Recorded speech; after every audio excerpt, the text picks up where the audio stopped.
একটা জায়গা যেখানে প্রকৃতি নিঃশব্দে কথা বলে, যেখানে গাছেরা দাঁড়িয়ে থাকে অভ্যর্থনার জন্য। সেই জায়গাটার নাম খাদিম পাম বাগান। সিলেট শহর থেকে একটু দূরেই যেন এক সবুজের রাজ্য। সারি সারি পাম গাছ এমন নিখুঁতভাবে দাঁড়িয়ে, মনে হয় কোনো শিল্পী রং তুলি দিয়ে আঁকছে প্রকৃতির ছবি।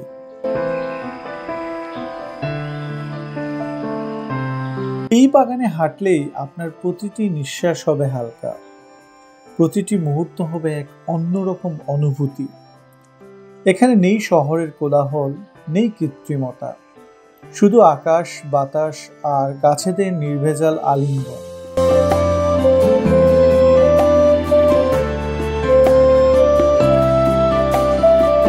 এই পাম বাগান শুধু একটা ভ্রমণ স্থান নয়, এটা আত্মার এক ছোট্ট আশ্রয়, যেখানে আপনি নিজেকে খুঁজে পেতে পারেন প্রকৃতির ভেতর হারিয়ে গিয়ে। এখনো যদি না গিয়েছেন তাহলে মনে রাখবেন, প্রকৃতি আপনার জন্য অপেক্ষা করছে।